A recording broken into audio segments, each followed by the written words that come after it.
Et nous voici donc pour cette vidéo à Kiwa. C'est loin du centre de Tokyo, mais c'est pas si loin que ça. Il suffit de prendre le train, c'est approximativement une trentaine de minutes du centre de Shibuya donc. Non pas de Shibuya, qu'est-ce que je dis, d'Akihabara. Et puis il suffit de marcher un petit quart d'heure et vous arrivez à cette boutique. Qu'est-ce qu'elle a de particulier cette boutique? Eh bien, la particularité de cette boutique, c'est un artisan. C'est donc une toute petite boutique, c'est vraiment l'indépendant qui vend des jouets Poppy d'une grande qualité à des prix qui sont abordables. Des prix cette fois avec lesquels on n'a pas la sensation de se faire tondre, comme le touriste quand vous allez chez Akihabara. Après, il faut quand même reconnaître aussi que Akihabara a aussi son charme, des grandes entreprises comme Mandarake. Mais là, on est dans une autre dynamique, c'est vraiment une toute petite boutique, comme je viens de le dire, quoi. Les jouets d'une grande qualité, que du Poppy, principalement du Poppy. Que vous dire d'autre en plus? C'est un nom mais tellement particulier à prononcer que je vais vous le prononcer encore mal. First Uncle, donc c'est un drôle de nom avec lequel vous essayerez d'entrer dans cette boutique sans tout casser parce que c'est vraiment microscopique et les jouets sont vraiment alignés les uns après les autres. Et si maintenant j'arrêtais de parler et si on rentrait dans cette boutique, allez, c'est parti les gars.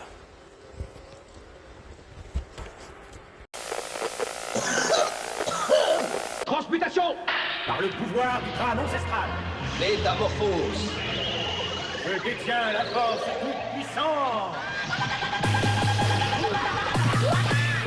Goldorak paré.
いや、まだ、そ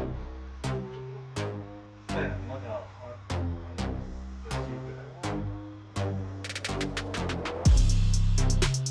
試合で、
Et voilà les gars, j'espère que ça vous a fait plaisir autant que moi de pouvoir se balader dans cette toute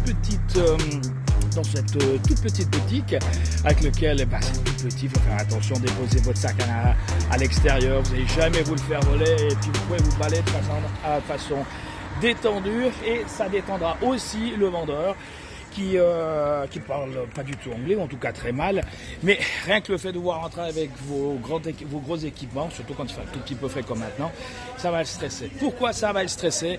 Il y a quand même un sacré nombre de beaux jouets Poppy d'une grande qualité, avec des emballages de jouets qui sont, je dirais, proches de la perfection, et pour une fois des prix qui sont corrects, c'est-à-dire des prix avec lesquels vous pouvez vous faire plaisir sans que ça impacte fortement votre budget vacances, n'en parlant même pas des prix et des tarifs qu'on va trouver en Europe parce qu'ils sont plus que surfaits.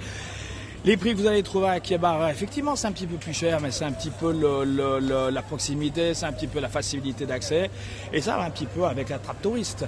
Après, comme je l'ai dit, l'avantage c'est que avec Akihabara, ce sont des grandes entreprises, des grandes machines, il y a tout est à proximité. Là, il faut quand même vous déplacer, il faut quand même faire l'effort, mais que du plaisir. Donc, c'était Steph de Univers Vintage qui vous présentait cette drôle de boutique avec un drôle de nom qui était donc First Uncle. C'est ça, First Uncle? Voilà, l'important du nom, on s'en fiche, mais que du plaisir. Allez, à bientôt les gars. Et suite au prochain épisode.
In the vintage.